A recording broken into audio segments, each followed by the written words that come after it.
नमस्कार दोस्तों, self study वाला पे आप सभी का स्वागत है। हम कर रहे हैं यूपीपीसीएस प्रीलिम्स का क्रैश कोर्स एंड पॉलिटी में हमारी 20th क्लास है। पार्ट 5 ये हम अभी कर रहे हैं। इसमें एग्जीक्यूटिव कार्यपालिका हम कर चुके हैं कंप्लीट, और जो लेजिस्लेचर है यानी कि विधायिका, ये हम भी पढ़ रहे हैं ना। तो संसद में हमने कुछ कुछ पढ़ लिया था, उसी में हमें आगे देखना है। देखो कि ये जो संसद है इसकी सीट कब खाली होती है ना। कुछ कुछ कंडीशन इनमें क्वेश्चन बन जाते हैं कई बार में। पहला है डबल मेंबरशिप, नाम से पता चल रहा है दोहरी सदस्यता है ना। कीवर्ड जो है वो दोनों लैंग्वेज में करेंगे जिससे इशू ना आए हिंदी इंग्लिश में, है ना। दोहरी सदस्यता का मतलब क्या है कि जैसे कि वहाँ सेंटर में लोकसभा, राज्यसभा, ये हाउस हैं, स्टेट में भी हैं legislative assembly and legislative council, विधानसभा और विधान परिषद। तो अगर एक व्यक्ति इन दोनों में चुन लिया जाए या यहाँ और यहाँ चुन लिया जाए तो उसके पास तो दोहरी सदस्यता हो गई। विधानसभा का भी मेंबर है, लोकसभा का भी है, या विधानसभा का भी है, राज्यसभा का भी है। तो ऐसा होने पे एक सीट खाली करनी होती है। अगर एक सीट खाली ना करो तो फिर ऑटोमेटिकली एक सीट खाली मान ली जाती है ना। तो कौन सी सीट खाली होती है, इस पे क्वेश्चन बन सकता है। ये तो सिंपल सा है कि भाई एक सीट खाली करनी पड़ेगी, इस पे क्या ही क्वेश्चन आएगा। क्वेश्चन क्या आएगा, अगर कोई व्यक्ति लोकसभा राज्यसभा दोनों के लिए चुन लिया गया और 10 दिन के भीतर भीतर उसने कोई अपनी सीट खाली नहीं करी, तो अब उसकी एक सीट खाली मानी जाएगी। तो क्वेश्चन ये कौन सी खाली मानी जाएगी, इस तरह की चीजें में आ सकती हैं। तो इसके लिए हम एक आइडिया आपको बता रहे हैं। पढ़ने पढ़ाने का तरीका आपको समझ में आ गया होगा अभी तक। कोशिश ये रहती है कि फैक्ट कम याद करें, दिमाग में आइडिया ज़्यादा बनाएं। आप ये समझ लेना, बड़ी वाली सीट छिन जाती है, सजा स्वरूप बड़ी वाली सीट। राज्यसभा की सदस्यता 6 साल के लिए है, इसकी 5 साल के लिए है, तो कौन सी छीननी चाहिए, राज्यसभा वाली। लो, याद करने की जरूरत ही नहीं है, हो गया, याद है ना, ठीक है ना। फिर देखो, एक व्यक्ति जो है वो एक, अब यहाँ एक नियम अलग लगेगा। एक लोकसभा में पहले से मेंबर था और इसका मेंबर रहते हुए राज्यसभा के लिए चुन लिया गया और अब सीट खाली नहीं करी, 10 दिन हो गए, तो ये माना जाएगा कि लोकसभा का रहते हुए राज्यसभा का चुनाव लड़ा है। इसका मतलब राज्यसभा का मेंबर बनना चाहता है ना, तो लोकसभा की सीट खाली मान ली जाएगी। राज्यसभा का मेंबर रहते हुए लोकसभा का बन गया तो फिर पहली वाली सीट राज्यसभा। तो ये भी सिंपल सा नियम है, इसमें भी आइडिया बन गया कि भाई अगर दोनों के लिए एक साथ चुने गए हो तो बड़ी वाली सीट छीन लेंगे, लेकिन एक का मेंबर रहते हुए दूसरे पे गए हो तो पहले वाली छीन जाएगी। फिर दो में मेंबर नहीं हो सकते एक साथ, है ना। फिर क्या करें, देखो, अगर व्यक्ति एक ही हाउस में 2 सीटों पे जीत जाए, भाई लोकसभा में लड़ सकते हैं चुनाव 2 सीटों पे एक साथ, 2 पे चुनाव लड़े, दोनों पे जीत गए और अभी डिसीजन नहीं ले रहे कौन सी सीट खाली करेंगे, तो कितना बढ़िया है। देखना कौन सी छीने, कौन सी सीट बड़ी है, कोई बड़ी नहीं है, दोनों छीन जाएंगी। बोथ सीट बिकम वैकेंट, बड़ा आसान है ना। एक ही हाउस में दोनों, तो दोनों छिन जाएंगी। अगर एक में मेंबर रहते हुए दोनों, तो पहली वाली छिन जाएगी, और दोनों हाउस में एक साथ जा रहे हैं तो बड़ी वाली छिन जाएगी। आसान है ना। दूसरा सीट कब खाली होगी, डिस्क्वालिफिकेशन पे, कल की क्लास में पढ़े थे ना। 2 डिस्क्वालिफिकेशन जो संविधान में है, उसमें 1021 में, और जो पीपल्स रिप्रेजेंटेशन एक्ट में, इसमें राष्ट्रपति डिसीजन लेंगे, और दूसरे वाले में जो है पीठासीन अधिकारी। तो अगर कोई डिस्क्वालीफाई हो गया तब भी सीट खाली हो जाएगी, वो इस्तीफा दे दे तब भी सीट डिस्क्वालीफाई हो जाएगी, इस्तीफा स्वीकार होने के बाद, है ना। और अगर वो सदन से अनुपस्थित रहे, है ना, बिना अनुमति के मीटिंग में नहीं आ रहा, कितने समय तक, 60 डेज, तब भी उसकी सीट खाली हो जाएगी। इस पे क्वेश्चन बन सकता है, तो इसको समझ लो। अपने सदन के जो सत्र है, जो मीटिंग है, जो सेशन है, वो ऐसे चलते हैं कि एक सेशन चलेगा 1 सवा महीने का, फिर 2-3 महीने की छुट्टी, फिर सेशन, फिर छुट्टी, है ना। तो अगर ये छुट्टी वाला समय गिन लिया जाए 90 दिन, तो सबकी सदस्यता चली जाएगी, है ना। ये बोलते हैं जब सत्रावसान हुआ है, सत्रावसान यानी कि प्रोरोगेशन, प्रोरोग हुआ है सदन तब, है ना। तो यहां से क्या आपको पता चला, ये जो 60 दिन की अवधि है इसमें इसको गिनते होंगे, नहीं गिनते। इसको गिनते तो सबकी सदस्यता चली जाती।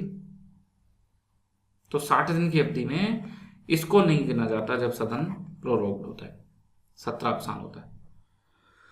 दूसरी बात, ये जो मीटिंग चल रही है 1.5 महीना, इसमें भी ऐसे होता है कि 4 दिन 5 दिन मीटिंग चली, कुछ हो हल्ला हो रहा था, तो 2 दिन 3 दिन के लिए मीटिंग जो है नहीं हुई, उसका स्थगन कर दिया, एडजॉर्नमेंट कर दिया, एडजॉर्न या स्थगन।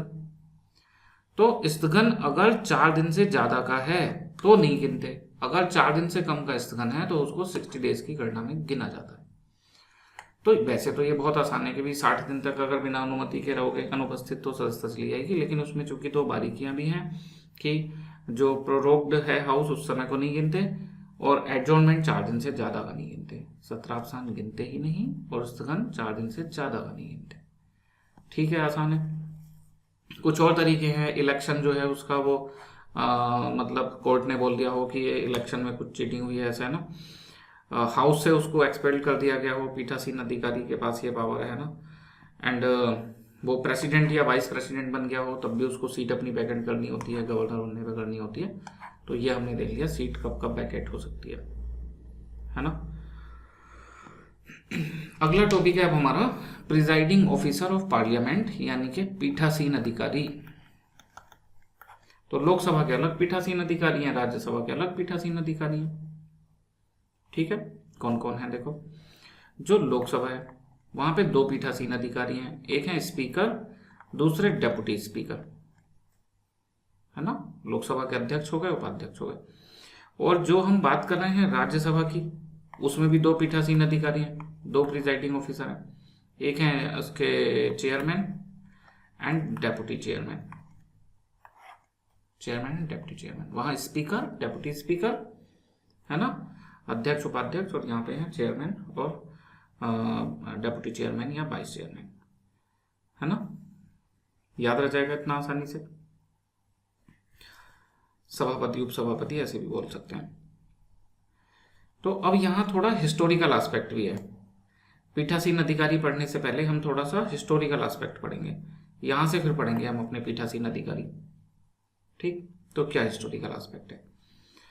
शुरू में जब अंग्रेजों का शासन था उस समय तो जो एग्जीक्यूटिव थे, शुरू में तो खाली एग्जीक्यूटिव थे, फिर जो लेजिस्लेचर भी हो गए, तो इनकी मीटिंग होती थी, कंबाइंड मीटिंग, एग्जीक्यूटिव और जो नॉन एग्जीक्यूटिव होते थे लेजिस्लेचर में।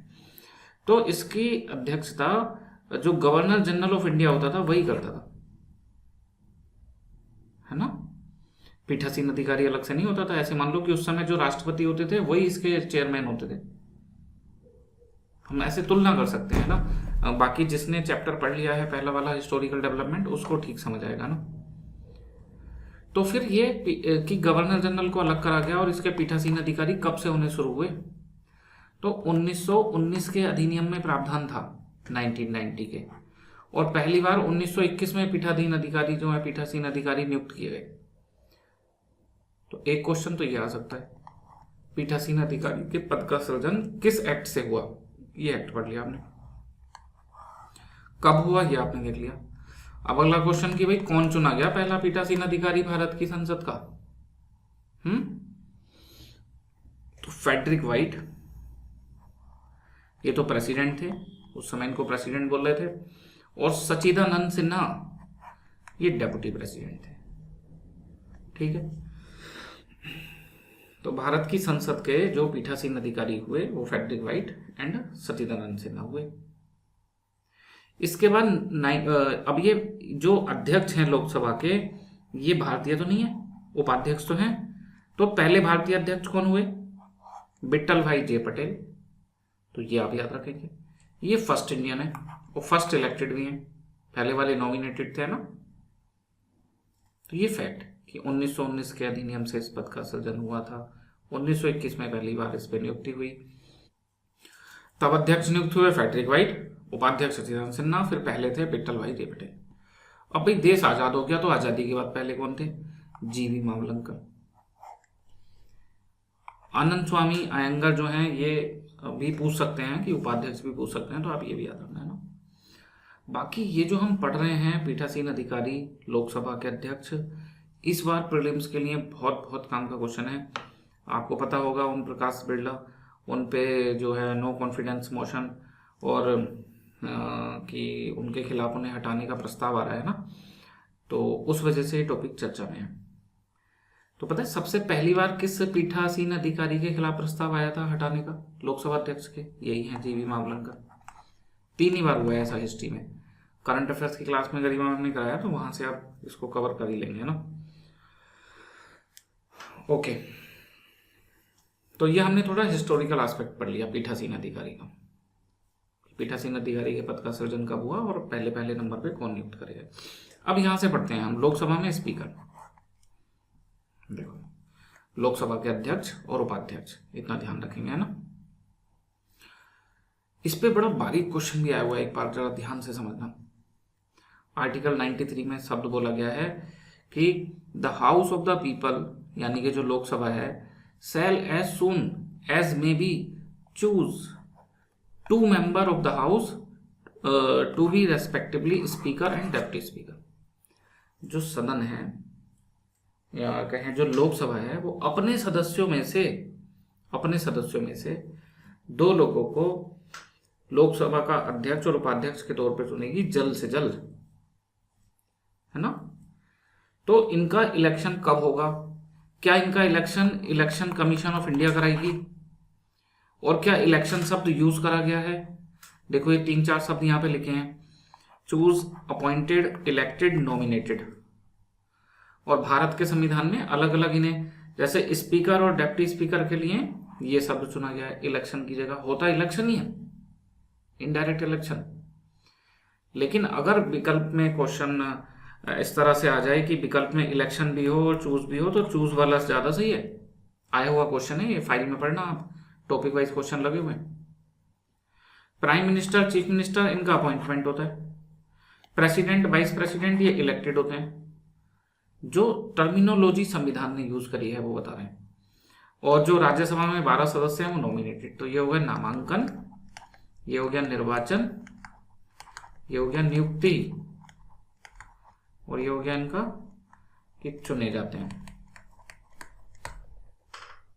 ठीक है, इतना आसान है। होता इलेक्शन ही है, बट चूंकि संविधान ने जो शब्द जैसे यूज करा है वो।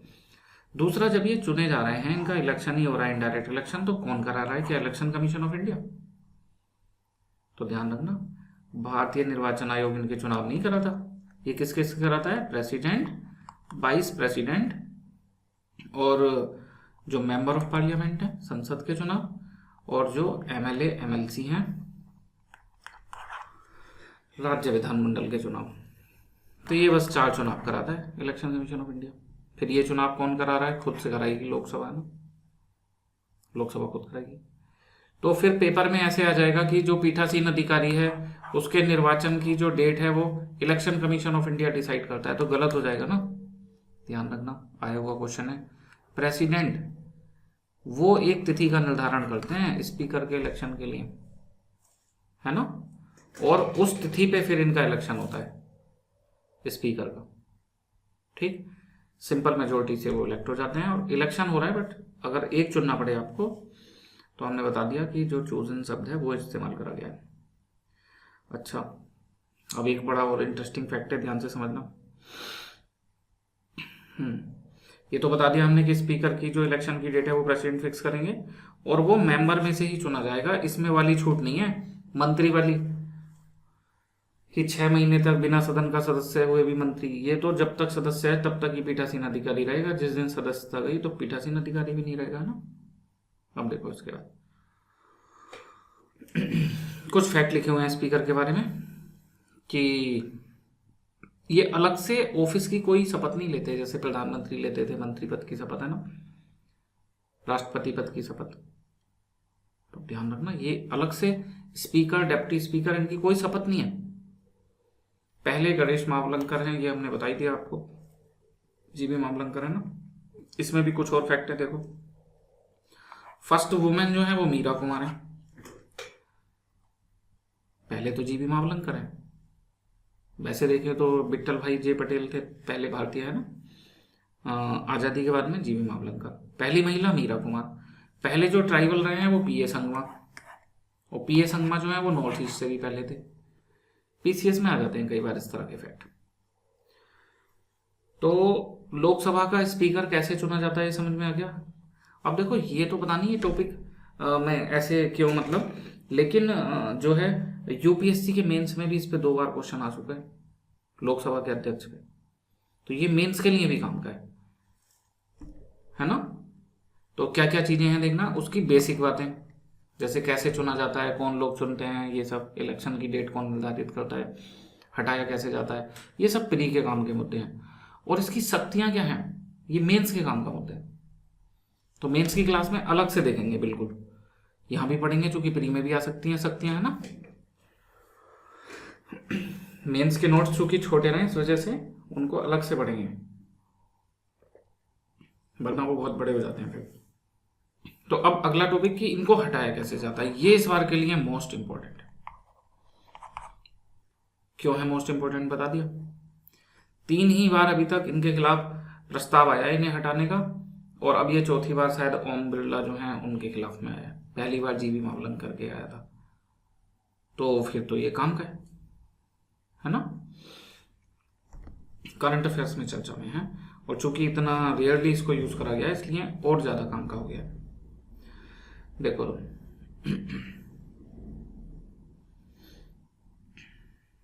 कैसे कैसे पद से हट सकता है। तो 1 नंबर 1 तो है कि ये मेंबर ना बचे लोकसभा का, डिस्क्वालीफाई हो जाए। 3 तरीके हैं डिस्क्वालीफाई होने के, बाकी इलेक्शन पे डिस्प्यूट हो जाए, supreme court high court decision दे दे, है ना। तो हमने बताया इसमें वो नहीं है कि 6 महीने तक बिना सदस्य रहे भी पीठासीन अधिकारी रह सकता है। मेंबरशिप खत्म तो वो लोकसभा का स्पीकर फिर नहीं रहेगा। दूसरा अपना इस्तीफा दे दे, किसको, डेप्यूटी स्पीकर को। दोनों तो याद रख लेंगे। ये दोनों में तो, इसमें तो इसका डिस्क्वालीफाई हो गया क्वालिफिकेशन की वजह से, और ये तो अपनी मर्जी से छोड़ा है। इसमें इसको मेंबर हटा देते हैं। अब मेंबर कैसे हटाते हैं इसको हमने ध्यान से समझना है।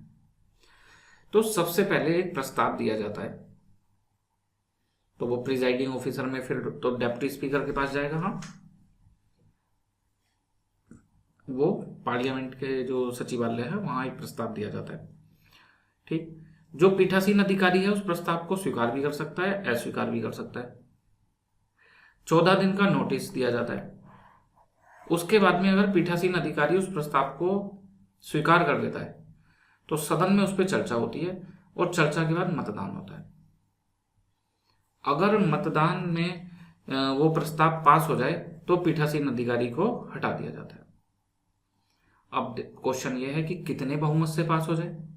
पहले हम चर्चा कर चुके हैं, बहुमत कई तरह के होते हैं, सामान्य बहुमत, विशेष बहुमत, पूर्ण बहुमत, प्रभावी बहुमत। तो किससे पास होना चाहिए, इफेक्टिव मेजोरिटी यानी कि प्रभावी बहुमत से। प्रभावी बहुमत क्या होता है, यहाँ लिखा है majority of all the then member.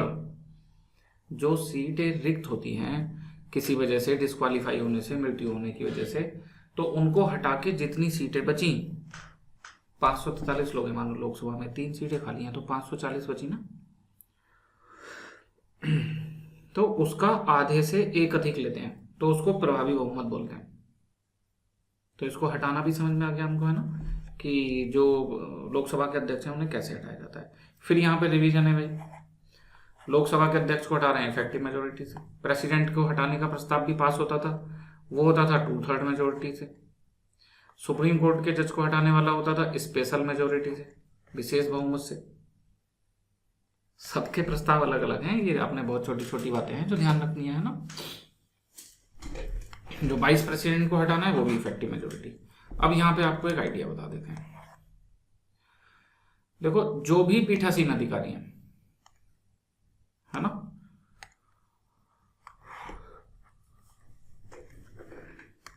कहाँ कहाँ मिलेंगे आपको पीठासीन अधिकारी? लोकसभा में, राज्यसभा में, स्टेट लेजिस्लेटिव असेंबली में, स्टेट लेजिस्लेटिव काउंसिल में, है ना। तो यहाँ अध्यक्ष, उपाध्यक्ष और ये, तो यहाँ 2 पीठासीन अधिकारी होंगे, यहाँ पे भी 2 होंगे, यहाँ पे भी 2 होंगे, यहाँ पे भी 2 होंगे ना। अभी आप ऐसे समझो, थोड़ी देर के लिए गलत, फिर सही कर लेंगे। इन सबको प्रभावी बहुमत से हटाया जाता है। अब इसमें एक गलती है, उसको सही करते हैं। पहले तो याद करने के लिए कर लिया याद कि भाई सब पीठासीन अधिकारी ऐसे ही हटते हैं। अब असली बात समझो, ये जो यहाँ 2 पीठासीन अधिकारी हैं, इनमें एक पीठासीन अधिकारी उपराष्ट्रपति है, जो इसके सभापति हैं, जो चेयरमैन है इसके। तो इनको छोड़कर बाकी के जो 7 बचे वो प्रभावी बहुमत से हटते हैं। इनके हटाने की प्रक्रिया थोड़ी सी अलग है, थोड़ी सी बस। कैसे अलग है?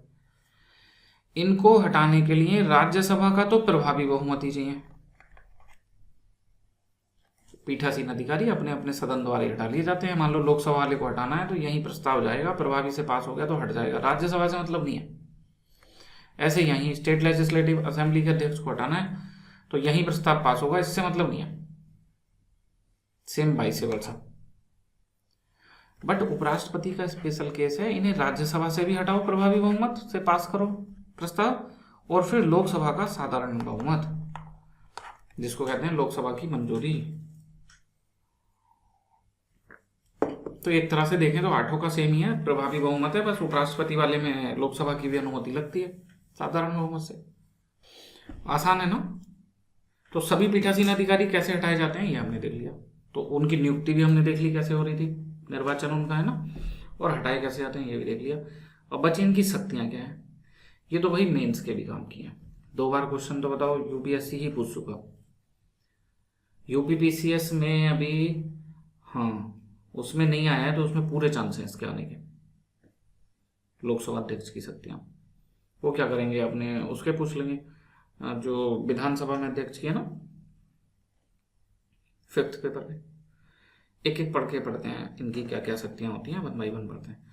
पहला जो सदन है उसमें ऑर्डर डेकोरम बनाए रखना, तो कौन बोलेगा, कितने मिनट का समय दिया जाएगा, ये सब बातों का ध्यान रखेंगे। कोई अगर सदन की कार्रवाई को नहीं चलने देगा तो उसको सदन से बाहर भी कर सकते हैं, यहाँ तक कि उसकी वो सदस्यता भी जा सकती है ना। तो ये इनका एक बड़ा महत्वपूर्ण रोल है। अगर सोचो कोई ऐसा व्यक्ति जो पार्टी लाइन पे काम करे और वो अध्यक्ष बन जाए तो वो तो विपक्ष वालों को परेशान कर लेगा, बोलने ही नहीं देगा उनको, है ना। तो इनकी शक्तियां ज्यादा हैं, इसीलिए चूंकि इनकी बहुत महत्वपूर्ण पोजीशन पे ये हैं, इसीलिए इनके फंक्शंस पे बार बार क्वेश्चन आ रहा है ना। और भी एक कारण है क्वेश्चन आने का, वो अभी थोड़ी देर में पता चल जाएगा आपको, है ना।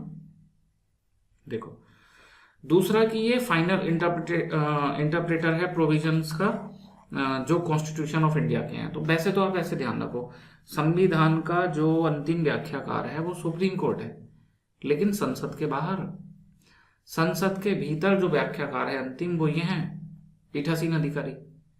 जब हम ये बोल रहे हैं ना, पढ़ तो हम लोकसभा के स्पीकर हैं, पर आप ऐसे मानो हम इनके साथ साथ ये 8 पढ़ ले रहे हैं, लोकसभा के अध्यक्ष, उपाध्यक्ष, राज्यसभा के सभापति, उपसभापति, और सेम राज्यों में भी जहां जहां अंतर होगा फिर वही देखेंगे, बाकी चीजें सेम रहेगी।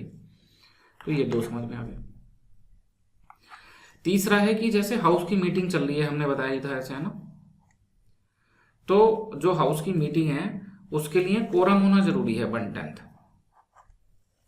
1/10 का कोरम। इसका मतलब अगर 543 लोकसभा में है तो लगभग 55 लोगों का आना जरूरी है, तभी मीटिंग होगी। तो कोरम ना होने पे मीटिंग को एडजॉर्न करना, सस्पेंड करना, ये भी इनकी पावर है पीठासीन अधिकारी की, ठीक है ना। ये शक्ति हमने देख ली इनकी 3, सब कॉमन सेंस से समझ में आ जाएंगी। भारी मत समझना, रटने की कोशिश मत करना, कॉमन सेंस बिल्ड करने की कोशिश करना, है ना। आगे क्या कह रहे हैं, कास्टिंग वोट डालते हैं, हिंदी बोलेंगे इसको निर्णायक मत। जो पीठासीन अधिकारी हैं वो निष्पक्ष रहें, इसके लिए वो हर मुद्दे पे वोट नहीं डालते। मान लो 543 लोग हैं तो इनमें एक आदमी जो पीठासीन अधिकारी है वो वोट नहीं डालेगा, बाकी डालेंगे। लेकिन इनमें टाई हो गया, मे बी शायद 271, प्रस्ताव पास नहीं हो रहा, तो फिर इनको वोट डालने की अनुमति है। इनके वोट डालते ही निर्णय हो जाएगा ना कौन जीता, इसीलिए बोल रहे हैं इसको निर्णायक मत, कास्टिंग वोट। तो पीठासीन अधिकारी केवल कास्टिंग वोट डालते हैं, है ना। लेकिन ध्यान रखना, एक मुद्दे में कास्टिंग वोट नहीं डाल सकते। अगर इनको ही हटाने का प्रस्ताव आया हुआ है और वो 50-50 हो गया, 271, तो फिर इनको डालना चाहिए वोट, नहीं ना, अनएथिकल हो जाएगा थोड़ा सा। तो जब इन्हें हटाने का प्रस्ताव हो तब ये निर्णायक मत नहीं डाल सकते। तो इनकी स्थिति ऐसी है, शुरू में मत नहीं देते, निर्णायक देते हैं। लेकिन अगर हटाने का प्रस्ताव है तो शुरू में तो वोट डाल सकते हैं, लेकिन टाई हो गया तब नहीं डाल सकते, है ना, जस्ट अपोजिट। 4 शक्तियां देख ली।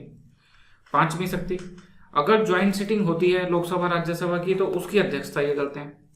मीटिंग बुलाते तो राष्ट्रपति हैं अनुच्छेद 108 में, लेकिन अध्यक्षता ये करते हैं। इतनी सी बात पे भी कई बार क्वेश्चन आया हुआ है ना। सीक्रेट मीटिंग को अलाउ कर सकते हैं, क्या लग रहा है गुप्त रूप से मिल जाते होंगे कहीं, है ना, अरावली की पहाड़ियों में जाके, ऐसा नहीं है ना। वो सीक्रेट मीटिंग का मतलब है कि जो दर्शक दीर्घा होती है और जो वैसे लोग होते हैं जो मेंबर नहीं है, उन सबको बाहर कर दिया जाता है। केवल जो मेंबर ऑफ पार्लियामेंट है वही रोकेंगे वहां पे, है ना। तो उसको बोल दिया इन्होंने सीक्रेट सिटिंग, ठीक है। दूसरा, मनी बिल का डिसीजन लेते हैं। हमने क्या बोला था कि हम दोनों हाउस के पीठासीन अधिकारी की शक्तियां पढ़ रहे हैं, यहीं पे हम वो भी पढ़ रहे हैं कि राज्यसभा के सभापति यानी कि उपराष्ट्रपति की शक्तियां बतौर पीठासीन अधिकारी। तो अंतर बस पढ़ना है, बाकी शक्तियां सेम है। ये शक्तियां आपको वहां भी मिलेंगी। कौन सी नहीं मिलेगी? ज्वाइंट सिटिंग नहीं मिलेगी। ज्वाइंट सिटिंग वो नहीं कर सकते हैं, ज्वाइंट सिटिंग की अध्यक्षता है ना, वो मेंबर ही नहीं होते तो वो शामिल ही नहीं होते उसमें। ये वाला भी नहीं है वहां पे। मनी बिल में ज्यादा शक्ति किसके पास है? लोकसभा और लोकसभा के अध्यक्ष के पास। ज्वाइंट सिटिंग में भी सेम। तो बस ये अंतर हटा दो, बाकी चीजें सेम। तो आपका राज्यसभा के सभापति आपने पढ़ लिए, पीठासीन अधिकारी 2 कंप्लीट है ना। और सेम शक्तियां जो हैं वो उपसभापति और उपाध्यक्ष के पास हैं। तो चारों आपके कंप्लीट और सेम राज्यों में भी हैं, तो 8 हो रहे हैं आपके साथ के साथ। समझ गए ना? ये जो चल रहा है अभी शक्तियां प्रीमियंस दोनों के लिए काम की। क्वेश्चन ऑफ डिस्क्वालिफिकेशन डिसाइड करते हैं। बोले नहीं भाई, ये तो राष्ट्रपति करते हैं। इलेक्शन कमीशन ऑफ इंडिया की सिफारिश पे, तो बताया तो था 3 तरह से डिस्क्वालीफाई हो रहा है। अनुच्छेद 102 पीपल्स रिप्रेजेंटेशन एक्ट 102(1), उसमें तो राष्ट्रपति करते हैं ईसीआई की रिकमेंडेशन पे। और जो दूसरा है नया जो जुड़ा है 102(2) दल बदल, उसमें पीठासीन अधिकारी करते हैं ना। ये सेम है, दोनों में लागू होगा। ठीक। जुडिशियल रिव्यू हो सकता है इनका कि हो तो होलोहन केस, उसने बोला है कि इसको 10 शेड्यूल केस भी बोलते हैं, कि इसका जुडिशियल रिव्यू हो सकता है। ठीक है। जो पार्लियामेंट्री ग्रुप है, इंडियन पार्लियामेंट्री ग्रुप, अगर ये कहीं बाहर जाते हैं तो इनके एक्स ऑफिसो चेयरमैन होते हैं, तो ये वहां पे नहीं आएगा राज्यसभा में। पार्लियामेंट्री ग्रुप के एक्स ऑफिसो चेयरमैन लोकसभा के अध्यक्ष हैं। मनी बिल कौन है, क्या होगा, कौन सा बिल मनी बिल होगा, ये लोकसभा के अध्यक्ष डिसाइड करेंगे। ज्वाइंट सिटिंग के अध्यक्ष लोकसभा के अध्यक्ष। तो ये इनकी एक्स्ट्रा शक्तियां हैं, इन्हें हटा दो तो राज्यसभा की कवर होगी। Appointment of chairman of all parliamentary committee. Parliamentary committee में क्या होता है, मेंबर तो इलेक्ट करे जाते हैं और चेयरमैन जो है वो नॉमिनेट करे जाते हैं। तो उनका नॉमिनेशन अगर वो लोकसभा की कमेटी है तो फिर यही करेंगे, है ना। राज्यसभा वाली कमेटी है तो फिर उसके पीठासीन अधिकारी करेंगे। सिंपल है। बाकी ये छुटमुट की बातें हैं, इनको पढ़ लेना, कमेटी को बिल रेफर करना और ये सब, ये कुछ इनकी शक्तियां हुई। मेंस में भी सीधा क्वेश्चन आ सकता है। देखो 13 पॉइंट है, 13 में से अगर तुम 250 शब्द का भी आ गया, अगर आईएएस में है, पीसीएस में तो मैक्सिमम 200 है ना, तो 10 पॉइंट भी लिख दिया ऊपर वाले तो हो गया काम अपना, सीधे सीधे। अच्छा जी, अब इसके आगे एक और बात।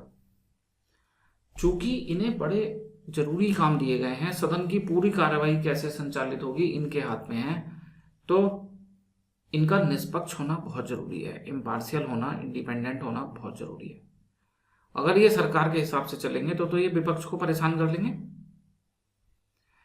तो इनके निष्पक्ष होने के लिए क्या प्रावधान किए गए?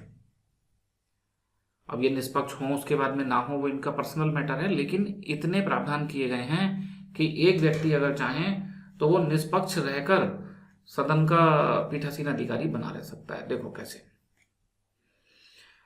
पहले तो इन्हें हटाने के लिए मेजोरिटी ज्यादा चाहिए, इफेक्टिव मेजोरिटी से हट रहे हैं ना, ये पहला प्रावधान है। उसमें भी 50 लोग प्रस्तावक के रूप में चाहिए। ये सब वेतन भत्ते इनके भारत की संचित निधि पे बाधित हैं, कंसोलिडेटेड फंड ऑफ इंडिया पे। तो मतलब ये इन पे डिस्कशन नहीं होगा, इन पे जो है बजट में पास कराना जरूरी नहीं है इनको। जब तक जो सब्सटेंटिव मोशन ना आया हो तब तक इनके जो आचरण है उस पर चर्चा नहीं की जा सकती, उसको क्रिटिसाइज नहीं किया जा सकता, है ना। देखो जो इनके हाउस से रिलेटेड रूल्स रेगुलेशन है उन्हें कोर्ट में चैलेंज नहीं किया जा सकता। कोर्ट में इनकी अनुमति के बिना इनके सदन में किसी की अरेस्ट नहीं हो सकती, है ना। शुरुआत में ये वोट नहीं डालते, ये भी इनके इंडिपेंडेंट रहने के लिए है, जिससे कि ये उन मुद्दों से, दलगत मुद्दों से हटके रहें। चूंकि इन्हें वोट ही नहीं डालना तो इनको क्या ही फर्क पड़ रहा है ना।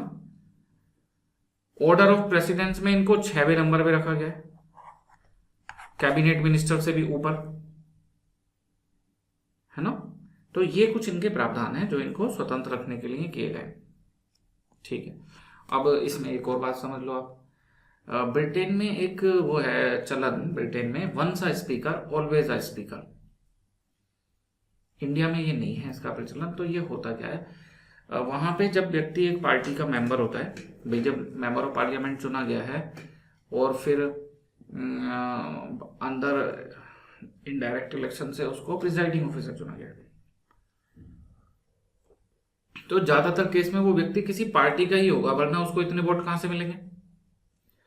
अब वो पार्टी का मेंबर है और पीठासीन अधिकारी चुना गया, तो ब्रिटेन में वो पीठासीन अधिकारी बनने के बाद अपनी पार्टी की सदस्यता त्याग देता है निष्पक्ष बने रहने के लिए, पार्टी का मेंबर नहीं रहता। हमारे यहाँ इंडिया में ऐसा नहीं है, वो पार्टी का मेंबर रहता है उसके बाद भी। तो इसलिए ब्रिटेन वाले कंसेप्ट को बोलते हैं once a speaker always a speaker. UPSC ने मेंस में इस पे क्वेश्चन पूछा है, सिंपल से पूछा है, तो उसको एक्चुअल में उन्होंने निष्पक्षता से जोड़ के पूछा है, मेंस में आया हुआ क्वेश्चन है। अब है डेप्यूटी स्पीकर। तो इनका भाई बस जो अंतर है वो समझ लो, बाकी हम आपसे सिंपल को बताएं, सिंपल सी बात होता है। जो डेप्यूटी स्पीकर है इसके क्या कार्य होते हैं, तो इसके बस ये कार्य है कि जब स्पीकर नहीं आया, अनुपस्थित है, तो ये स्पीकर के कार्य करे बस। अगर स्पीकर आया है तो क्या, तो फिर इसका कोई काम नहीं है, फिर तो ये नॉर्मल सदस्य है, फिर ये नॉर्मल सदस्य है। तो जब डेप्यूटी स्पीकर स्पीकर के ही काम देखेगा तो इसमें कुछ पढ़ना ही नहीं है, बस ये पढ़ना है कि भाई क्या इसका चुनाव भी वैसे ही होता है कि राष्ट्रपति तिथि निर्धारित करेंगे और फिर इनडायरेक्ट इलेक्शन होगा, चूज करा जाएगा। तो कुछ बातें तो सेम है, बस एक अंतर है कि इसकी तिथि का निर्धारण देखो राष्ट्रपति न करके कौन कर रहे हैं, स्पीकर। ये पढ़ना होता है पॉलिटी पढ़ते समय। स्टूडेंट मैक्सिमम क्या करते हैं, वही सारे पॉइंट जो ऊपर लिखे हैं स्पीकर की शक्तियां, वही सारे पॉइंट रिवाइज करेंगे डेप्यूटी स्पीकर की शक्तियों में। और देखो बड़ी ही हास्यप्रद एक बात है, ज्यादातर किताबों में स्पीकर की शक्तियां और डेप्यूटी स्पीकर की शक्तियां सेम है, लेकिन अलग अलग तरह से लिखी गई हैं। पता नहीं अब लिखने वाले ने क्यों ऐसे लिखी हैं, यहाँ कुछ और यहाँ कुछ और। तो बच्चों को पढ़ते समय लगता है वो दो अलग अलग चीजें पढ़ रहे हैं, है ना। इस चक्कर में क्या होता है, जो मेन चीज है कि यहाँ निर्वाचन की तिथि प्रेसिडेंट देख रहे थे, यहाँ निर्वाचन की तिथि स्पीकर देख रहा है, वो मिस हो जाता है, वो पेपर में आ जाता है, फिर बच्चा कंफ्यूज कि भाई ये क्या आ गया। क्रिटिसाइज किसी को नहीं कर रहे, एक समस्या बता रहे हैं, बुक्स में ये समस्या है, ज्यादातर बुक्स में ये समस्या है। वही टॉपिक अगर उस बुक में 5 जगह दिया गया है तो 5 बार अलग तरीके से लिखा गया है, बच्चे को समझ ही नहीं आ रहा कि ये सेम टॉपिक है, वरना वो क्यों ही उसको 5 बार पढ़ेगा। अब हम नहीं पढ़ाएंगे प्रिजाइडिंग ऑफिसर की शक्तियां, 8 की 8 में हम पढ़ाएंगे, पहले स्पीकर, डेप्यूटी स्पीकर, फिर चेयरमैन, वाइस चेयरमैन, फिर स्टेट लेजिस्लेटिव असेंबली में भी 2 की पढ़ाई, काउंसिल में भी। अरे सबकी सेम है भाई, जहां अंतर है वहां बता देंगे, जैसे यहाँ पे बता दिया। ठीक है ना, आपको बस थोड़ा सा जागरूक होकर पढ़ना है, बाकी बातें इसमें सेम है, तो ये आप खाली रीड करोगे ना। ठीक है, अब एक यहां से एक डिस्प्यूट समझ लो, जिससे आपको पता चलेगा यूपीएससी क्यों क्वेश्चन पूछ रहा है भाई।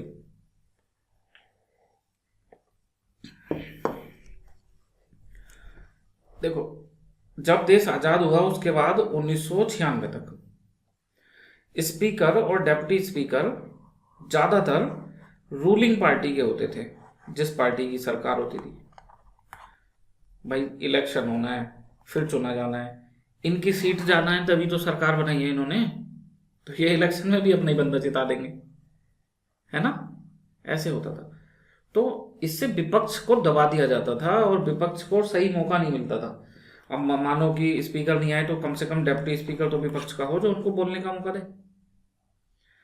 तो 1996 से ये कन्वेंशन थी 2019 तक कि डेप्यूटी स्पीकर जो है वो विपक्ष का चुना जाता था। समझ लो, बड़ी अच्छी बात है ना। भाई संसद तो है ही वाद विवाद विचार विमर्श के लिए, उसमें बोलने नहीं दिया जाएगा तो कैसे काम चलेगा। चर्चा कर रहे हैं किसी किसी का, हमारा, हम किसी पॉलिटिकल पार्टी को ऐसे नहीं बोल रहे कि हाँ वो ऐसे करती है। ये एक अच्छा है कि ये इससे विचार विमर्श का मौका मिलता है। ठीक है, लेकिन 2019 के बाद से डेप्यूटी स्पीकर का पद जो है वो खाली है, किसी को डेप्यूटी स्पीकर नियुक्ति नहीं किया गया। आ गई ना स्पीकर की शक्तियां चर्चा में, कि विपक्ष को स्पीकर की शक्तियां ना मिल पाए, इसलिए डेप्यूटी स्पीकर को नहीं चुना गया। इसका मतलब स्पीकर के पास बड़ी महत्वपूर्ण शक्तियां होती होंगी। तो चलो बनाओ क्वेश्चन, यूपीएससी ने बना दिए 2 क्वेश्चन। ऐसी जगह पकड़ता है यूपीएससी, ध्यान रखना। नंबर 1, जहां विवाद हो वहां तो पूछेगा ही पूछेगा। क्वेश्चन आ रहा है तो उसका कोई कारण है, जो चीज महत्वपूर्ण है और जहां डिस्प्यूट है, जहां इनोवेशन कुछ हो रहा है, वहां क्वेश्चन आने ही आना है। मेंस की बात कर रहे हैं ना। और अब प्री में जहां करंट अफेयर्स में चर्चा में आ जाए तो डेप्टी स्पीकर, और ये स्पीकर वाला हमने देखा, ये तो डिस्प्यूट भी चल रहा है, और प्री में भी उनपे कि हम अविश्वास प्रस्ताव ला के हटाएंगे उनको, है ना। तो ये तो फिर दोनों में आ सकता है। चलो, तो ये अब आप पढ़ लेना। अब एक बात और समझ लो, पैनल ऑफ चेयरपर्सन क्या है भाई लोकसभा। यहां से एक बात और समझ में आ जाएगी, यहां समझते हैं इसको। देखो, 2 लोग हो गए, स्पीकर, डिप्टी स्पीकर, अध्यक्ष, उपाध्यक्ष। ठीक है, यहां तक ये छुट्टी पे होंगे तो ये काम संभाल लेंगे। अगर ये दोनों छुट्टी पे चले गए फिर कौन करेगा अध्यक्षता, पहले भी बता रखा है, कोई लगातार क्लास कर रहा है तो 10 लोगों का पैनल है, 1 2 3 4, इनको भी चुना गया है। तो ये करेगा, ये नहीं होगा तो ये करेगा, ये करेगा, ये करेगा। भाई मीटिंग होना जरूरी है ना, उसका अध्यक्ष होना। तो ये नहीं होंगे तो 10 लोगों का पैनल भी चुना जाता है, इनमें से कोई अध्यक्षता करेगा। अब यहां एक बात ध्यान से पढ़ो, राष्ट्रपति पढ़ाते समय बताया था कि अगर स्पीकर और डेप्टी स्पीकर के पद रिक्त हैं तो राष्ट्रपति तय करेंगे कि सदन की अध्यक्षता कौन करेगा। और यहां कह रहे हैं कि पैनल में से कोई अध्यक्षता करेगा। तो कौन सी बात सही है, ये वाली या ये वाली? भाई दोनों ही बातें सही हैं। अगर ये अनुपस्थित होंगे, अनुपस्थित, एब्सेंट, तो अध्यक्षता पैनल में से कोई करेगा। लेकिन इनके सीट रिक्त हो गई, ये डिस्क्वालीफाई हो गए, इन्होंने इस्तीफा दे दिया, मृत्यु हो गई, पद रिक्त हो गए, तो राष्ट्रपति बताएंगे, फिर पैनल में से कोई नहीं करेगा जब तक नया पीठासीन अधिकारी नहीं चुन लिया जाता। ये हैं बारीक बातें जो आपको ध्यान रखनी है पॉलिटी में। संयुक्त सदन अनुच्छेद 108, ये तो आपको किताब में भी लिखा हुआ मिल जाता है, समझ रहे हो ना। बहुत प्यार से, हल्के हल्के, धीरे धीरे बारीकियां पढ़ते हुए चलो। पॉलिटी में बड़ी छोटी छोटी चीजों पे गलती करवाता है एग्जामिनर, ऐसी चीजें पकड़ के लाएगा है ना। ध्यान से पढ़ते रहो, कोई दिक्कत नहीं आएगी। अब प्रोटेम स्पीकर क्या होता है इसको समझ लो। स्पीकर समझ में आ गया, दूसरा प्रोटेम स्पीकर बड़ा सिंपल सा है, यहां बताते हैं। देखो ऐसे होता है, ये लोकसभा है ना, 5 साल के लिए है, ठीक। तो मान लो इसकी लास्ट डेट है, इसकी लास्ट डेट मान ली हमने 1 मार्च। तो क्या इलेक्शन कराने के लिए 1 मार्च का इंतजार करना चाहिए? ऐसा नहीं है, इलेक्शन पहले ही जनवरी में ही करा लिए जाएंगे। तो ऐसे होगा कुछ दिन कि पुरानी लोकसभा के 30-40 दिन बचे हैं और नई लोकसभा चुन ली गई, इसके चुनाव हो गए। एडवांस में चुनाव करा लेते हैं पहले, वैक्यूम ना हो। अब ये तो अपने 30-40 दिन पूरी करेगी, उसके बाद में फिर ये लोग शपथ लेंगे, है ना। तो ये इनकी एक लास्ट मीटिंग भी होती है, उसको भी देख लो, बाद में भी देखना है। नई लोकसभा ज्वाइन करे उससे पहले पुराने वाले अंतिम बार मिलते हैं, उनकी अंतिम बैठक होती है। इस अंतिम बैठक को बोलते हैं लेमडक सत्र या लेमडक सेशन। आगे है ये, लेकिन चूंकि यहां हमने भूमिका इसकी बना दी तो यही बता दिया। लेमडक सेशन क्या होता है, समझ में आ गया? पुरानी लोकसभा का जो अंतिम मीटिंग है नई लोकसभा चुने जाने के बाद। लेमडक इसको इसलिए बोल रहे हैं लंगड़ी बत्तख, कुछ लोग ऐसे होते हैं ना जो नहीं चुने जाते, उनका मजाक बनाते होंगे बाकी वाले, है ना। चलो, हम तो अभी ये प्रोटेम स्पीकर देख रहे थे। तो जो स्पीकर है वो यहां तक पद पे रहता है पुराना, यहां स्पीकर ने पद छोड़ दिया। अब समस्या ये है, वो एमपी के पद पे चुना गया है, लेकिन अगर बिना शपथ लिए वो संसद की कार्यवाही में भाग लेता है ना, तो उसको जुर्माना देना पड़ता है। शपथ लेना जरूरी है ना। अब शपथ दिलाए कौन? 543 के 543 लोग सभी चुन के आए हैं, कोई मेंबर है ही नहीं पुराना जो शपथ दिला दे। तो यहां व्यवस्था करी गई है कि राष्ट्रपति इनमें से एक व्यक्ति को, ज्यादातर वो जो इनमें सबसे अनुभवी बुजुर्ग व्यक्ति होगा, उसको शपथ दिला देते हैं एमपी की, और उसे प्रोटेम स्पीकर बना दिया जाता है। फिर वो इन सबको शपथ दिलाता है ना। तो प्रोटेम स्पीकर लोकसभा का अस्थायी अध्यक्ष होता है, टेम्पररी। बस ये शपथ दिलाने के लिए चुना गया है, और भी 1-2 काम करता है। जब तक स्पीकर ना चुन लिया जाए तब तक ये रहेगा पद पे। और कई बार तो जैसे अगर सरकार का बहुमत नहीं है तो उसको बहुमत सिद्ध करना होगा, अगर जब तक स्पीकर नहीं चुना गया तो वो भी इसके सामने करना पड़ेगा, प्रोटेम स्पीकर के, ना। तो क्या होता है प्रोटेम स्पीकर, समझ में आ गया? अस्थायी अध्यक्ष होता है लोकसभा का। राष्ट्रपति इसको शपथ दिलाते हैं, फिर बाकी सबको ये शपथ दिलाता है। आसान है, कोई भारी बात नहीं है। तो हमने भाई प्रोटेम स्पीकर भी देख लिया, स्पीकर भी देख लिया। अब डेप्यूटी स्पीकर भी, चेयरमैन ऑफ राज्यसभा सेम है, तो अब आप ये पढ़ लोगे, बेसिक हमने बताई दिया। डेप्यूटी चेयरमैन भी सेम है, तो ये आप पढ़ लेना। पैनल भी देखो सेम है ना, सब सेम टू सेम बातें हैं। अब आता है हमारा अगला टॉपिक, प्री के लिए बहुत काम का है, बड़े अच्छे अच्छे क्वेश्चन यहाँ प्रीलिम्स में आ जाते हैं। ये टर्मिनोलॉजी है, समझना है। सेशन यानी कि सत्र, समनिंग को तो समन ही बोलते हैं, ज्वाइंट सेशन तो संयुक्त सत्र या संयुक्त बैठक हो गई है ना। लैम्डक सेशन अभी बता ही दिया है ना, लैम्डक सेशन क्या होता है, तो उसको तो खत्म ही करो तो हो गया। इन्हें समझते हैं। तो देखो, संसद में जो लोग हैं, जैसे मान लो लोकसभा में 543, तो बताया कैसे ये 1-1.5 महीने दिल्ली में इकट्ठे होते हैं, मीटिंग करते हैं, फिर 3-4 महीने के लिए अपने निर्वाचन क्षेत्र में चले जाते हैं, वहां की समस्याएं भी तो देखेंगे, उनकी जनता ने चुना है। फिर दिल्ली में आके 1-1.5 महीना मीटिंग करते हैं, माना जाता है कि अपने निर्वाचन क्षेत्र की समस्याएं लाएंगे और उन पर चर्चा करेंगे, है ना। फिर ऐसे चलता रहता है। तो ऐसे अभी भारत में 3 मीटिंग होती हैं। तो ये जो एक मीटिंग है इसको सेशन या सत्र बोला जाता है।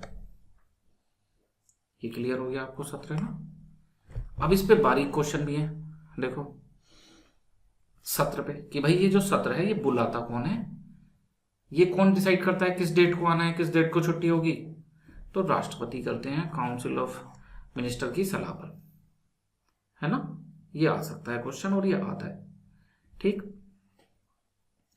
क्या मीटिंग जहां होगी वो लोकेशन फिक्स है? तो भाई वैसे तो लोकेशन पार्लियामेंट है, वहीं होनी चाहिए, है ना। लेकिन देखो यहाँ लिखा है summon each house of parliament from time to time, जो प्लेस है वो प्रेसिडेंट डिसाइड कर सकते हैं। जैसे कोविड के समय में सेंट्रल हॉल में भी इसकी मीटिंग हुई, है ना। तो वैसे तो डेट जगह उसकी फिक्स है पार्लियामेंट, लेकिन अलग भी मीटिंग हो सकती है। कौन डिसाइड करते हैं? राष्ट्रपति। और सम्मन कौन करते हैं? बुलाते कौन है मीटिंग? राष्ट्रपति। खत्म भी राष्ट्रपति ही करते हैं, है ना। ठीक है, एक क्वेश्चन ये पूछा जाता है कि भाई कितने सेशन होने जरूरी हैं? पोज करके आंसर बताओ। ज्यादातर लोग बताओगे 2। भाई नंबर ऑफ सेशन नहीं बताए संविधान ने।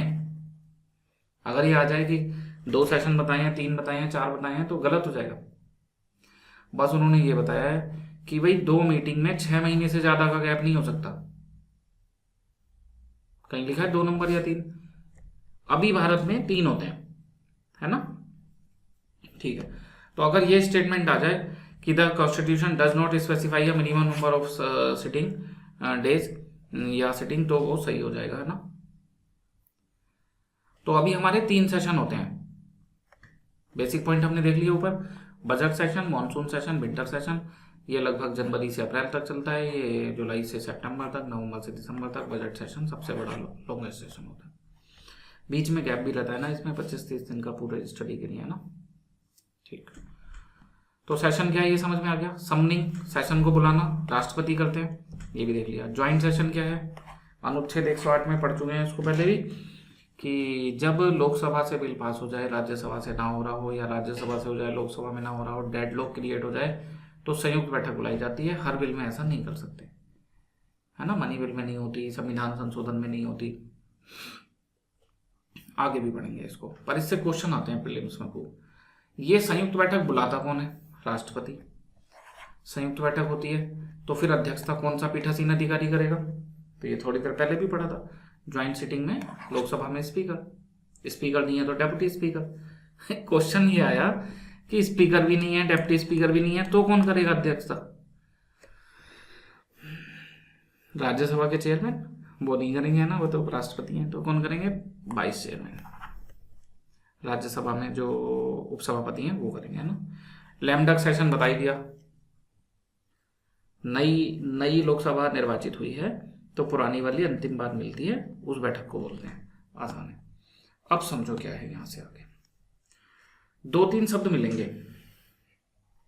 एक शब्द मिलेगा आपको एडजॉर्नमेंट, दूसरा शब्द मिलेगा आपको प्रोरोगेशन, और तीसरा शब्द मिलेगा आपको डिसोल्यूशन। इनके मीनिंग समझ लो पहले, तब क्लियर होगा। देखो, एक मीटिंग चल रही है 35 दिन की, फिर 3 महीने की छुट्टी है, फिर 35 दिन की मीटिंग चल रही है, फिर 3 महीने की छुट्टी है। अब ये याद मत कर लेना कि 35 दिन मीटिंग चलती है, ये सब एग्जाम्पल हैं समझाने के लिए। 35-40 कुछ तो लिखना पड़ेगा ना। ऐसा भी हुआ है एक आध बार ऑफलाइन क्लास में ना, इसको याद कर लेते हैं। ऑनलाइन में तो पता ही नहीं चलता किसने क्या याद करा। देखो, तो ये जो 35 दिन की मीटिंग है, इसमें कई बार जैसे बहुत हंगामा हो तो वो मीटिंग कैंसिल कर दी जाती है। आज वाली की आज नहीं होगी, अब कल होगी, या 2 घंटे बाद होगी, तो उसको बोलते हैं स्थगन या एडजॉर्नमेंट। क्लियर है। अब ये पूरी मीटिंग ही खत्म कर दी कि ये मीटिंग खत्म है, अब दूसरी मीटिंग जब राष्ट्रपति बुलाएंगे तब मिलेंगे, छुट्टी हो गई बीच में। तो ये जो मीटिंग खत्म हुई है, पूरी मीटिंग खत्म हो गई, इसको बोलते हैं प्रोरोगेशन, यानी कि सत्रावसान। सत्रावसान से पूरा सेशन खत्म हो जाता है, जबकि एडजॉर्नमेंट से सेशन खत्म नहीं होता, बस उसकी बैठक खत्म होती है। आसान है ना। अब ये जो लोकसभा मिल रही थी, 3 महीने की छुट्टी फिर मिले, 3 महीने की छुट्टी फिर मिले, 3 महीने, इनके 5 साल पूरे हो गए, तो लोकसभा ही खत्म हो जाएगी। फिर नए चुनाव होंगे, नई लोकसभा चुनी जाएगी, फिर वो मिलेंगे। तो ये जो लोकसभा खत्म हो रही है, इसको बोलते हैं डिसोल्यूशन, यानी कि विघटन।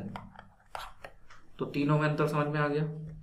एक बैठक खत्म हो रही है तो स्थगन, पूरी मीटिंग खत्म हो जा रही है, सेशन, तो सत्रावसान या प्रोरोगेशन, और लोकसभा ही खत्म हो जा रही है तो डिसोल्यूशन या विघटन। पेपर में ये आता है क्वेश्चन कि ये कौन करता है, तो देखो ये जो सत्रावसान है, सत्र बुलाया किसने था, सम्मन किसने करा था, राष्ट्रपति ने, तो उसे समाप्त भी राष्ट्रपति करते हैं। सत्रावसान भी राष्ट्रपति करते हैं, डिसोल्यूशन भी राष्ट्रपति करते हैं, और सत्र को बुलाते भी राष्ट्रपति हैं।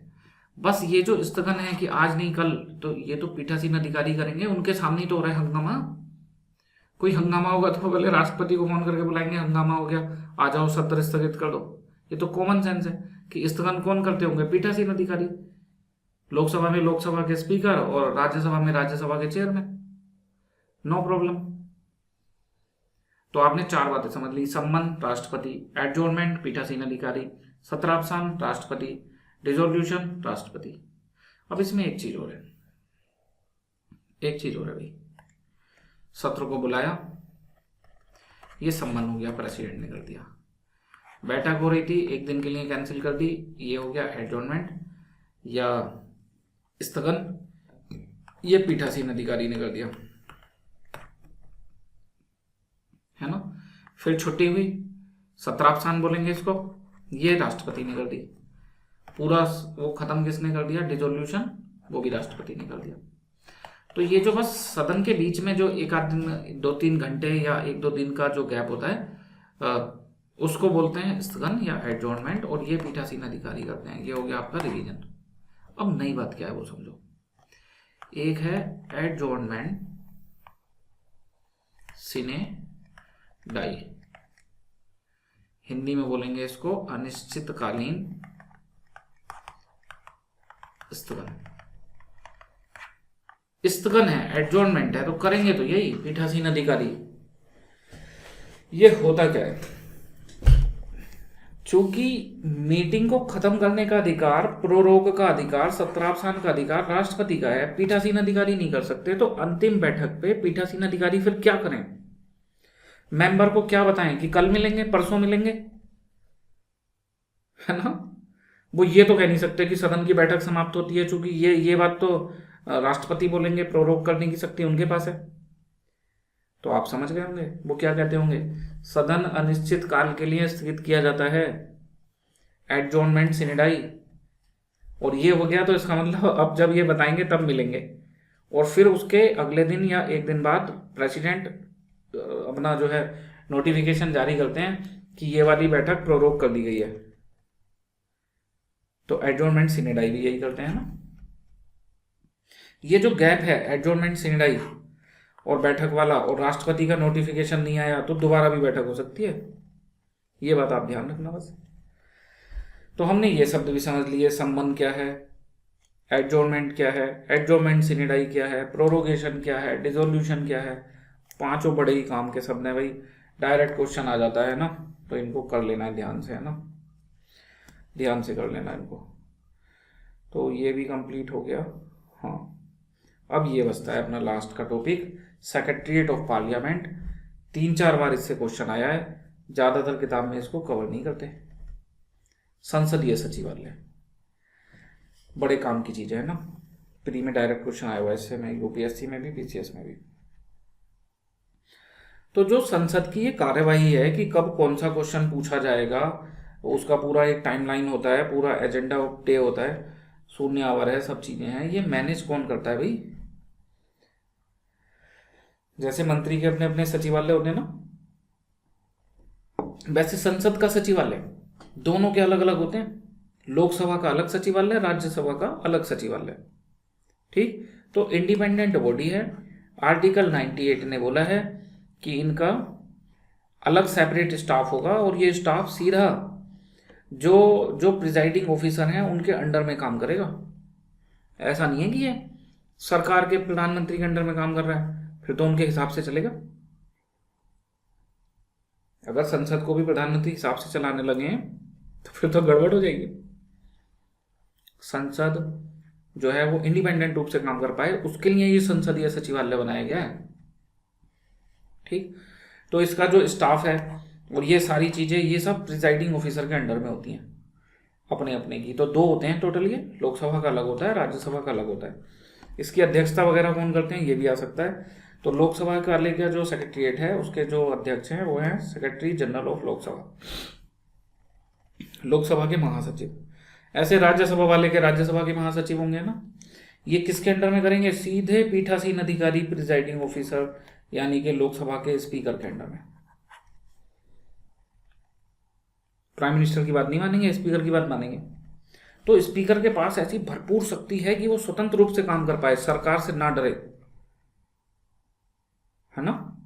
बट मेन दिक्कत तो यह है ना, उसके निर्वाचन की प्रक्रिया ऐसी है कि बहुमत प्राप्त दल का व्यक्ति ही बनेगा, और बहुमत प्राप्त दल तो सरकार का ही है, तो सरकार की पार्टी का आदमी बना है। तो इन सब बातों का फिर ज्यादा मतलब तो रह नहीं जाता है ना। माना जाएगा कि भाई वो व्यक्ति अपने पद की गरिमा रखेगा और स्वतंत्र रूप से काम करेगा, इस वजह से ये सब प्रावधान करे गए हैं। मतलब उसकी मजबूरी नहीं है ऐसा करना, इन प्रावधानों की वजह से वो स्वतंत्र रूप से होकर काम करना चाहे तो वो कर सकता है, क्योंकि उसको इतनी शक्तियां दी गई हैं, है ना। अब 10 लोग आएंगे, उनमें 4 नहीं भी करेंगे तो 6 तो करेंगे। इसका ये मतलब थोड़े ना प्रावधान ही खत्म कर दें। ठीक है, इसकी रैंक जो है वो कैबिनेट सेक्रेटरी के इक्विवेलेंट होती है। राज्यसभा का अपना सचिवालय होता है। तो ये आप पढ़ लेना यहाँ से क्या क्या फंक्शन है इनके, कि वही बिजनेस और सब शुरू में बता ही दिया, क्वेश्चन आवर, ये सारी चीजें मैनेज करना, ये सचिवालय के agenda of the day decide करना, ये इसके मेन काम है। जैसे जब कैबिनेट पढ़ाया था तो बताया था ना, कैबिनेट सचिवालय, उससे भी क्वेश्चन आते हैं। ऐसे यहाँ पार्लियामेंट पढ़ा तो फिर यहाँ पार्लियामेंट्री सेक्रेटरीट, संसदीय सचिवालय से भी क्वेश्चन आते हैं। ठीक है, तो जो डाउट आए वो अपने पूछते रहना, नीचे कमेंट में पूछते रहना या अपना व्हाट्सएप पे पूछ लेना, और जो भी डाउट हो अपने क्लियर करते रहना ना, इकट्ठे मत होने देना। क्वेश्चन बुक में दे रखे हैं हर टॉपिक के बाद में, उन्हें जरूर से करना। आज इस क्लास में इतना ही। जय हिंद, जय भारत।